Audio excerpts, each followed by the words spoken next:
আল্লাহ আমাদেরকে ভালোবাসে দেখেই তো আমরা হজ করতে যেতে পারছি, আমাদেরকে যাওয়ার অনুমতি দিছে দেখেই তো যেতে পারছি। থামেন, হ্যাঁ আপনাদেরকে যাওয়ার অনুমতি দিছে, শুধু আপনাদেরকে না, পুরো জাহানের মুসলিমদেরকে আল্লাহ তাআলা যাওয়ার অনুমতি দিছে আল্লাহর কাছে, পুরো দুনিয়ার মানুষকে দিছে।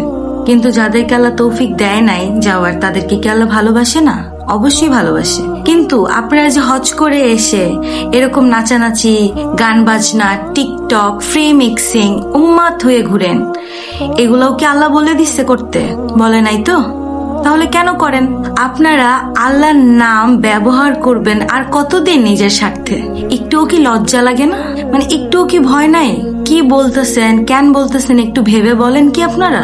আর কতদিন? আল্লাহ তাআলা সবাইকে যাওয়ার অনুমতি দিছে, কিন্তু যারা যায় সবাইকেই যে আল্লাহ ভালোবাসে সেটার সার্টিফিকেট কিন্তু কারো কাছেই নেই।